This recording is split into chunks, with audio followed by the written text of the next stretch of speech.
Hello and welcome to another episode. I am Brian, the Unskilled Commander, and this is Deck Break It Down, where I take one of my decks, break it down into its component parts, walk through, call out the key cards in each of those sections, and try and walk through why I built the deck and what the deck is supposed to do, and try and figure out if it's going to be any good or not. Today's deck is Mabel Heir Cragflame from Bloomborough. I was really excited when I saw this card, one of the first previews. And it just stood out to me because it wasn't something like all the other big cards of the set. So can it be good? Let's try and build a deck, see if we can make it decent, and to what extent. Now, this is my first pass at this, built mostly with the cards I had. Obviously, I had to order some of the mice cards from Bloomborough that I didn't pull from the actual packs. Clearly, there's ways to make her better, but that's part of the discussion of this video, to see what avenues we can take and what ways to try and make her a strong deck. So let's check out Mabel herself. She's a 3/3 for 3 mana, 1 red and white. So right off the bat, that's not bad. 3/3 for 3, it's pretty balanced. Then her first ability, other mice you control get +1/+1. Now right there, that's a bit of a hindrance because it doesn't say other creatures you control, it says other mice. Mice is not really a very supported typle in Magic the Gathering. In fact, pretty much all the mice come from Bloomborough. There's a few mice and mice-related cards from Wilds of Eldraine, and there's a couple of those in here. That right there is going to make the deck a little tricky,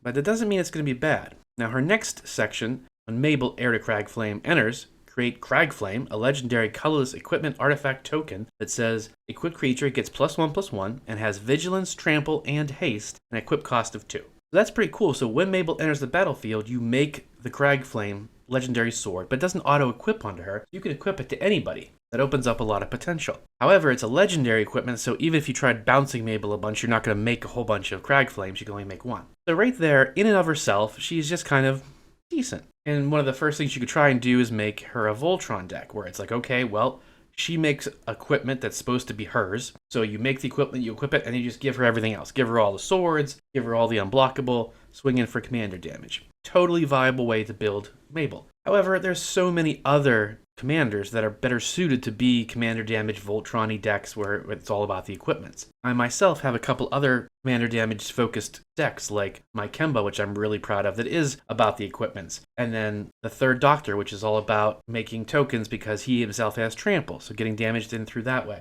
You can go check out those decks as well on my Mox Field and deck techs here on the channel. But there is more to the potential of this deck than just that. Because like I said, she only buffs other mice. So then let's look at the other mice. For this deck, I only have 18 creatures. They're all mice that are from Bloomborough, with 1 or 2 exceptions that are mice from other sets. And one little minor inclusion that's not technically a mouse, but we'll get to that. So the fun and interesting thing that really makes the potential of any mouse deck, and or specifically Mabel, is that the mice in Bloomborough aren't like a lot of other types within Magic. Let's take a look. Brambleguard Captain. Beginning of combat on your turn, target creature you control gets +X/+0, where X is Brambleguard Captain's power. So right off the bat, something is going to get +2/+0 at the beginning of each of your combats. Bravekin Duo. Pay 1 and tap it. Target creature gets +1/+1 until end of turn. Activate only as a sorcery. Okay, again, nothing crazy.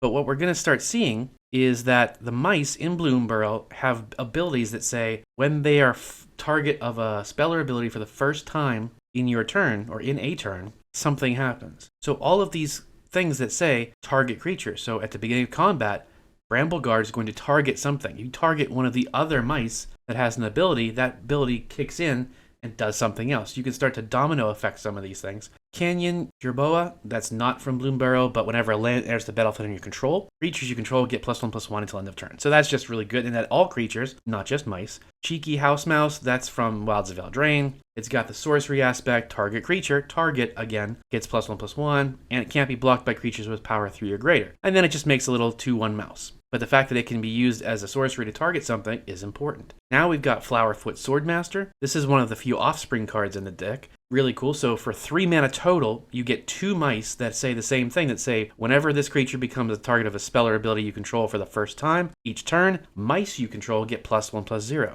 So now if you target each of these Flowerfoot Swordmasters, your mice are going to get +2/+0 until end of turn. Heartfire Hero is another good one. Whenever it gets targeted for the first time, you put a counter on it, and then when it dies, it deals damage to each opponent equal to its power. get enough targets throughout your turns, he can be a 5, 6, 7, bam, you're blasting everybody for 7 damage if it gets destroyed. Manifold Mouse, another good offspring one for 4 mana total. You get 2 of these that say at the beginning of combat, target mouse you control gains your choice of double strike or trample until end of turn. Perfect. Bramble Guard Captain targets one of them, it gets more powerful, you get to target something else and give it double strike or trample. So now if Mabel has a couple good equipments on her, you can target Mabel to give it double strike, and if you have both of the manifolds out, you can give it double strike and trample. Or you can split it across a couple different creatures and give 2 mice double strike or 2 mice trample if they're really powerful, whatever you want. You can see how the synergy within the mice was designed pretty fun to not be something as synergistic as, say, slivers, but there's a lot of potential to kind of bounce effects around them all and have yourself a decent little army for a pretty low CMC, because none of these mice are really past 4 mana. Some other good callouts: Raging Battle Mouse. This is also from Wilds of Eldraine. The second spell you cast each turn costs 1 less to cast, so that's a really good bonus. And then at the beginning of combat on your turn, if 2 or more non-land permanents enter the battlefield under your control, target creature, target, gets +1/+1 until end of turn. Seedglaive Mentor, another one that has vigilance, that whenever you target it first time, it gets a +1/+1 counter, similar to the other creature we mentioned. So you can build these mice up to be pretty buff. Steelbird Champion, 1 more offspring card. So for 5 mana total, you get 2 creatures. They say whenever an opponent casts a non-creature spell, put a +1/+1 counter on it. So here's a great synergy right here. You have 2 Steelbird Champions out. Your opponents are playing Mana Rocks, they're playing Instants and Sorceries, whatever. They start getting a bunch of counters on them. Then you go to the beginning of your combat step. If you have both Manifold mice out, they can each target the 2 Steelbirds, giving them both trample. So now your 7/7 Steelbirds have trample and vigilance. Now those are mice to be reckoned with. Oh, you're just playing a little baby mouse deck, isn't that cute? Yeah, well guess what? Now my mice are 6/6s or 7/7s thanks to Mabel's buff. You can see where the deck has the potential to go, and go wide, which is a fun way of taking the mouse idea. There is a Tawashi Guidebot. That's not a mouse. However, because it's just a construct, I kind of consider it more of just like a little robot that's just built. So it's like, well, you know what? The mice are smart. They build a little mouse robot. What's the problem? Doesn't say mice, but whatever. The point is, it's in there for card draw. You'd pay 4, tap it to draw a card, but the ability costs 1 less to activate for each modified creature you control. Equipment, auras, and counters are modifications. So you can see a lot of these mice get counters on them. We're going to talk about equipments. So this could basically be a flat tap it, draw a card, no cost. Card draw is extremely important in any deck to help beef it up and get it moving faster than your opponents. So moving on to sorceries, nothing crazy special. We've got Wild Guess, Witch's Mark, or Card Draw, Monastery Raid, same kind of thing. Everything Comes to Dust is a fun board wipe because as long as you tap 1 mouse to convoke it, it's going to blow up every creature except mice, and artifacts and enchantments, so that could blow up some of your equipment. But if you still are the only person on the field that has any kind of creatures, even if they're back down to little guys, you can still swing out with them. And it'll take time for your opponents to build back up. Campus Renovation, you can get a really good artifact or equip or enchantment out of your graveyard if someone blows it up. Plus, you can exile the top 2 cards of your library, and you have until your next turn to play them. Moving on to instants, we've got kind of all over the place. They feel like they should be pretty good. We got Crumb and Get It, so it's like target creature. So we got the spells in here that are going to target things, along with having some really good equipments. So this can target, so something gets +2/+2, and its mouse ability activates. Dawn's Truce is a great way to protect yourself and your permanents with hexproof, and if you let someone else draw a card, they even gain indestructible. Deflecting Palm is a good way to protect yourself in red and white. Inventory management could be a really fun one. So let's say you have a bunch of equipment on a couple different mice. You swing out, your opponent doesn't have enough to block each of them. They only block a few. Whichever mouse is going to get through, you play inventory management, split second, stops the stack, and you move every equipment onto it, the one that's not blocked, and get in with a bunch of damage or a bunch of effects or whatever. Nice little surprise tactic that hopefully will be a lot of fun to play. Mabel's Metal, another thing that targets Might of the Meek, another thing that targets, plus you get to draw a card off of it. Ride Down can destroy target blocking creature and then give that creature that was blocked trample so that the damage gets through anyway. Take the Bait is an interesting one for red and white because it's like you play it during the opponent's combat, prevent all damage that would be dealt to you, and then make a new attack phase, but you goad all the creatures so that they can't attack you. War Report is a really good one. You gain life equal to the number of creatures on the battlefield, plus the number of artifacts on the battlefield. So if you're up against a treasured making deck or a token making deck of creatures, boom, you could be easily gaining 10, 20, 30 life even, and getting yourself back into the game or protecting yourself from a massive hit. Moving on to the artifacts. So as I said, I wanted to take this in a slightly different direction. Instead of giving all the equipment to Mabel, my idea is to have the equipment attaching to all the different mice to activate all of their abilities. And the fun thing is, it says the first time the mouse is the target of a spell or ability on each turn, it triggers. So it's not just you equipped it once and it's done.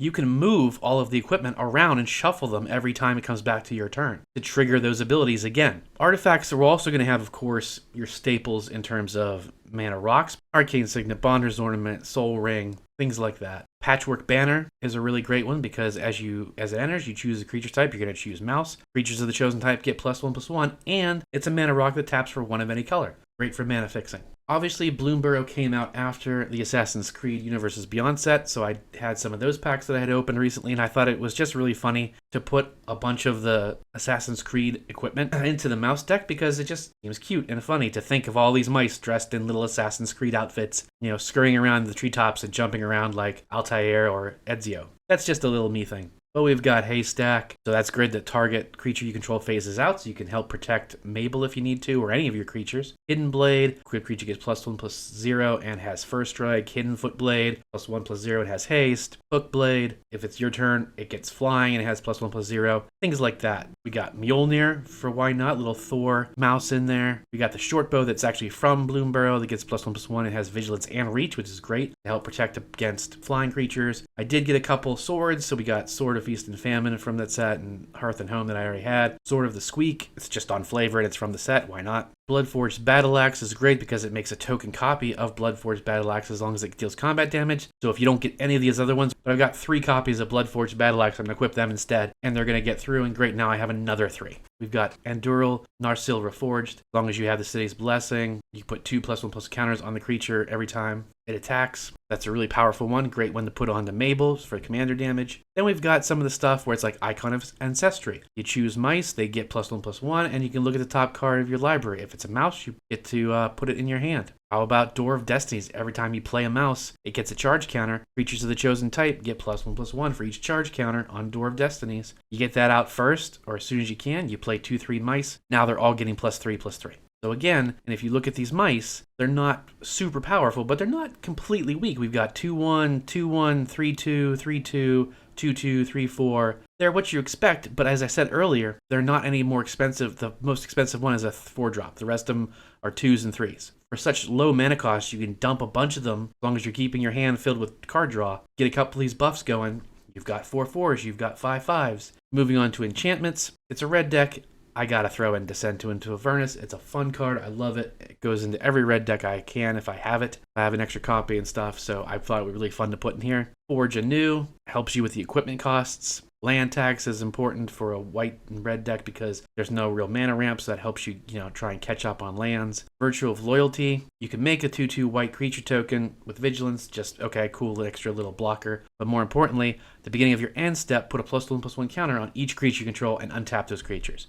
For 5 mana. You're able to get it and let it hit your end step, boom. All of your mice are getting stronger. War Leader's Call is a great one for any red-white deck that has creatures. First of all, creatures you control get +1/+1, so it's a great static buff against all your mice. But whenever a creature enters the battlefield under your control, War Leader's Call deals 1 damage to each opponent. That's each opponent. Every time a mouse enters, they're taking a ping. If you put this into a token-generating deck, you're going to make a lot of damage quickly. And we got 35 lands, nothing special in the lands. Path of Ancestry is good because you can choose mice, and then every time you play a mouse with Path of Ancestry, you can scry, so if you're getting too many lands or not enough, you can try and help take care of the top of your deck and figure that out. So, having gone through all of that, the question still remains, is Mabel any good? I think she is. I think she has the potential to be a very solid, casual commander deck. Mid-range for sure, possibly even high-end. I'm looking forward to getting some games in with her, see how well she does, tweak it along the way. But what do you think? How would you make Mabel strong? What kind of cards would you take out of what you've just seen? What would you add to it? How can we make Mabel a really good commander deck that's a lot of fun to play and can hold its own against some more powerful decks? Let me know in the comments, and I will see you next time.